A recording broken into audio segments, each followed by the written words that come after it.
Hello, today we are back, just guys again. Still the guys. Yeah, and we're reviewing the new Castles of Tuscany. This is a game I was super excited about. I was really looking forward to because I'm a big fan of the Castles of Burgundy. We've probably been waiting, what, 6 months at least when we heard that this game was coming out, that we were both really excited for I have not reviewed Castles of Burgundy, but I can tell you right now it will get really high scores on gameplay. One of our favorite games. But as far as Castles of Tuscany, this is an entirely different game. Matter of fact, it felt more like a Ticket to Ride than it did Castles of Burgundy. It's got set collection, it's got tile placement. The tile placement piece is a lot like Castles of Burgundy. That piece that's where the similarity comes. Yeah, and it's kind of, and as far as tile placement goes, I kind of like it because you got a modular board and it's kind of neat how you can place the tiles. Yeah, you do have a little more flexibility than what you have with Castles of Burgundy, although there's a lot of maps that come with that where you can switch them out and promos that they released. There are definitely aspects of this I do like, but there's things that you can do as far as bonuses that you can get for the different actions you can take during the game, which is kind of neat. I think we're going more into gameplay right away, but wanted to give you a little overview of kind of how it worked for those who are not familiar. But basically, you get a hand of cards just like Ticket to Ride, and like Ticket to Ride, you use the color of cards to try and match the tiles that you want to place onto your board. So if you want to place a green, you got to play 2 green cards. And so then you can place it on your board. And then each color of tile has different scoring mechanisms involved. Yeah, and similar to Ticket to Ride, if you get a certain number of the tiles that are the same, you wipe the tiles. Unlike the cards are just drawn. You draw those from a draw pile. So it's a little different than that. But the tiles kind of act as the cards in that case, as far as what how Ticket to Ride works. And then the links of the color, the longer the links up to 3 gives you more points. Right. So 1 link is just 1 point, 2 is 3, 3 is 6, and that's the most you can get. Yeah. So, and we're assuming that you're familiar with Ticket to Ride. You don't have to be by any means. No. Not related in any way to that game, other than the fact that it feels a lot like that as far as the gameplay goes. As far as quality of pieces, my first thing is the cards are very flimsy. They've got a little bit of feel to them. They're not textured really, but we're going to want to sleeve these right away. We played the game without. I usually do the first game playthrough, but once I get a feel for it, we're going to need sleeves. We are going to need sleeves for these. And you will shuffle them quite a bit as you play. I mean, you won't play during the gameplay, but between games you will. But the cardboard is pretty decent. It's not great, but it's not bad either. It's pretty much the same card stock as what you had for the Castles of Burgundy. Right. So if you're familiar with Castles of Burgundy tiles, they're almost identical to those tiles. Matter of fact, the silver ones look almost exactly the same. There's different ones in this than what were in the Castles of Burgundy, so there is a little variance, and they function differently. But scoring is completely different in this game than Castles. But the component structure themselves is pretty much the same quality. If you're familiar with, I don't know about the deluxe version, I've not really played with that, but the basic Castles of Burgundy quality is what you're getting. Just very old school Euro. Yes, definitely. And this, I should point out, this is an Alea series game, which I've said before is kind of a mark of excellence. I may have to eat some of those words in this game. I don't think it's bad, though. It's not a bad game, but we'll get to that here in a little bit. It's not up to the standards I was hoping it to be. So what about the rule book?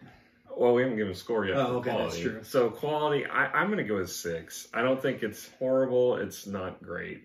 I agree. I think a 6 is a good score because, again, some of the cardboard components, it's decent, but the cards, not so great. And they could have done better. Yeah. I mean, Castles of Burgundy, it's understandable. It's an older game. Yeah. But you're kind of talking me into a 5 now. I think I'm going back down to a 5. Now I think of it. Because honestly, if I'm going to compare this to Catan, it's about the same. It's about the same. There's really nothing it stands out about this quality. You would just think in today's day, knowing graphic design, how much it's improved over the years. Well, I mean, even and component quality, how much it's improved over the years, and even with they just released Castles of Burgundy Deluxe version, it's almost like we're releasing this knowing if it succeeds, we're going to release a deluxe version of this. And it's possible. And that's kind of, cash grab in my eyes. It's, it's a little cheesy. A little chintzy. Yeah, so I'm gonna go back to a 5. I really don't think there's the pieces are that great a quality to even justify a 6. I'll keep it at a 6 because I think that the cardboard stock is a little bit of higher quality. So that's about it. And Stefan Feld. I expect more from you on this. So you want to go ahead and introduce our cast of characters? Yeah, absolutely. So the designer is Stefan Feld. So if you haven't heard of him, he's kind of one of the heavyweights when it comes to board game design. Some of my very favorite games is by Stefan Feld. We talked about Castles of Burgundy, but Trojan is another really good one. Is a great game. Is an amazing game. I like Merlin. We definitely need to review that one soon. I like Merlin. I like Forum Trojanum. There's a bunch of really good Stefan Feld games out there. The artist is, and forgive me for mispronouncing these, Antje Stefan and Klaus Stefan. And like Randy said, it is a set collection and tile placement game. And I was surprised. The BGG rating is a 7.4. Is it? So that's not one? Yeah, that's not a bad score by BGG. I wonder if that's like 2 people. Maybe. Okay. Anyway. All right. So as far as the rule book, well, first of all, there are 5 rule books in the box. Different languages. So choose your language. If you really were into it, you could read the rule book in English and German, Spanish, French. Probably. I have no idea what languages. It might be Belgian, There's definitely Hungarian. French. I could see French. There could be. There's no Japanese rule book. There could be. I don't There's know. Not. I wouldn't know. I could tell. I would know. There's no Japanese. So there's definitely your variety of languages. They are in the traditional Elias style, written such that they have sidebars, which is always nice to kind of summarize what the rules are that it says in full text.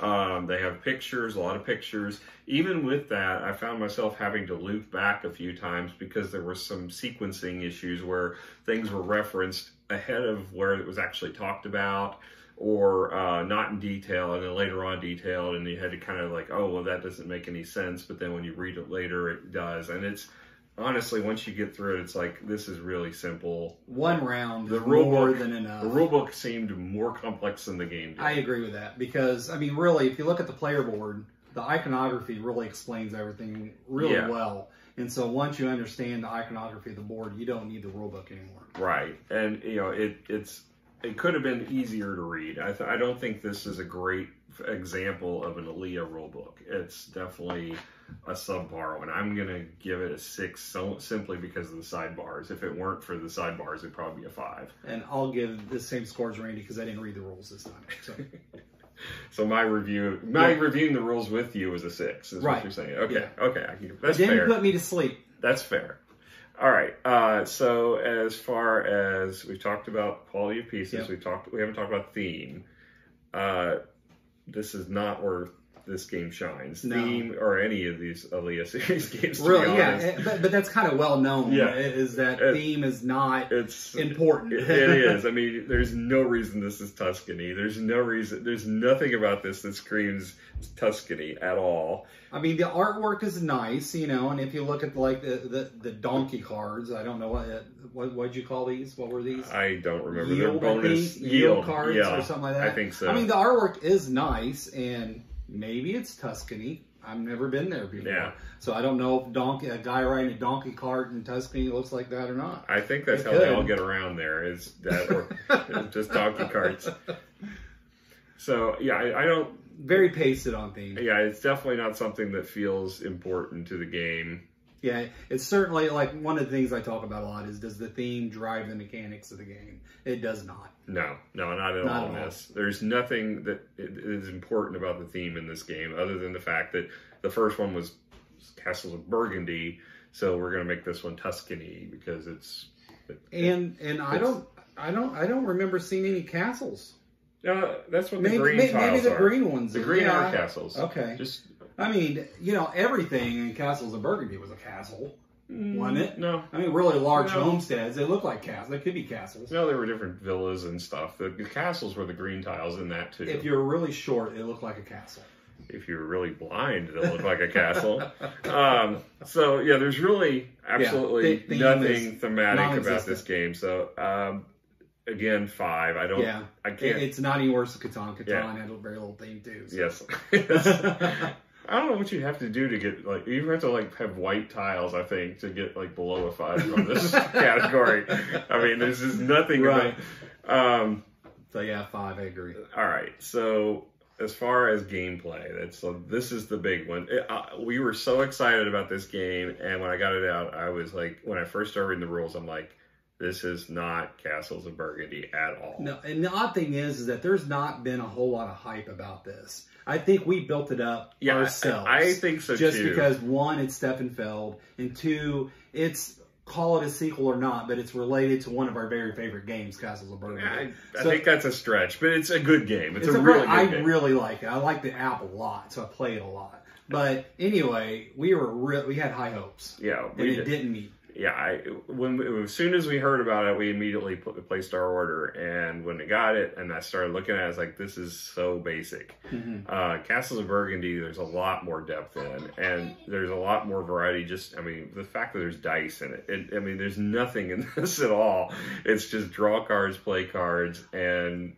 I think the saving grace of this game is that if you've never played a Steffenfeld game before, and that you're pretty early in your journey into board games, this would be a good game to start with, because it's got some easy mechanics to ease you into different types of board game mechanics that you see, whether it's tile placement, card drafting, not really drafting, but card drawing, and hand manipulation, things like that. Yeah. And then you work your way up to his other games. I think that would be a good thing to do. Yeah. But if you played anything else by Steffenfeld, it's not going to... If this had come out before Castles of Burgundy, maybe I could give you that. That this was like a step in, and it's like, oh, now Castles of Burgundy came out and improved upon this. Right. This takes away from Castles of Burgundy. It's like it brought it back down to... And maybe that's what he was going for. He was wanting to make it more of an entry-level, inviting game. Although we were able to successfully teach... Castles of Burgundy to new players, and without a problem. But this one is, I guess, maybe more appealing to It's definitely more players. Intro level, for sure. Yeah, I just, it was very disappointing. I think Ticket to Ride is a very intro level game. This maybe is a step up from Ticket to Ride, but not a big step. Yeah. And, I mean, as far as just the gameplay of it, there wasn't enough in there. It felt like the game was just, like, super fast. And at the end of the game, it came down to basically a tie that we had to go 2 levels through the tie. No, it was his first level. I thought it was second level. No, we scored, then we got our final scoring, then we were still tied, and then it was, the tiebreaker. So, I beat you handily. Come on. It was a tie. It was a tie that I won. Barely. But either way, the fact is, I won. And but it really didn't feel like it mattered. I mean, it's like we played the whole game and it came to a tie, and it felt like it was a stupid tiebreaker. It could have been. It was a dumb tiebreaker. It was like, this is the perfect way for this game to end, honestly, because I didn't feel like anything I did was actually that different from what you were doing. There was nothing exciting. There was no strategy planning. No big aha moments. I'm doing something that's, relevant, that's going to beat you, or, any way that I felt like I was playing any more than playing my board.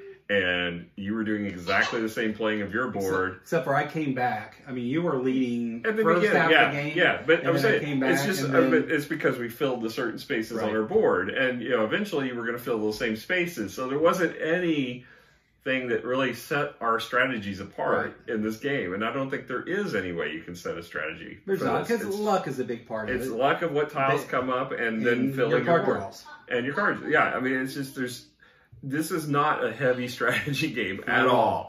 It is very luck-based, and it is very light. And I was hoping for something a little meatier, and I keep hoping for that. We keep getting light games out lately, darn it. But I really do think that in this particular case, we kind of shot ourselves in the foot because we hyped it up so much. If we didn't put so much expectation on this game, it might have been a better game. Yeah, now I just feel cheated that I didn't play Castles of Burgundy. It's like, I played this, I could have been playing Burgundy, I could have been playing a lot of games right now. Right. But I feel empty and shallow inside. You always feel like that. I should, because I'm empty and shallow. So That's that might be the main reason. I didn't hate the game. I just it was meh. It was just disappointing is all. I mean, as I say, I'm trying to come up with a score that is fair for this because it wasn't bad. It wasn't. I mean, as far as entry level games go, it wasn't a bad game. It was just it was not what I was hoping it was going to be when I opened the box. And unfortunately, our score is going to reflect that bias. Yeah. So I give it a 6. That's what I'm thinking too. It's definitely not Catan. Yeah. It's not nothing else. It's shorter. I keep saying that. If it's a bad game, or not a bad game, but a mediocre game, a meh game, I want it to be over quick. And it was. It was over quick. So, you know, I've got 2 mediocre games through today. Actually, the other one was actually higher rated, but yeah. It was, yeah. I would not personally have chosen it. So I got 2 games that I would personally not have chosen out of the way today in a quick, short amount of time. And so, you know, I would say, you know, 6 is a fair score for this, and that's about all I'm giving it. All right, well, there you go. That's Castles of Tuscany. Yep. So make sure you want to continue following along. Ring the bell, sign up, subscribe, donate blood to us, whatever is the appropriate recommendations. If there's a game, we'd love to have recommendations, please, comments, feedback. So any commentary you want to provide, please add to the bottom. We always love reading it. We'll respond usually. Jokes are always great. Yeah. If you want to insult Birdman, absolutely. Join the club. We all do. Pretty easy. Yeah. So, all right. Well, thanks. Until next time, we'll see you. All right. Bye.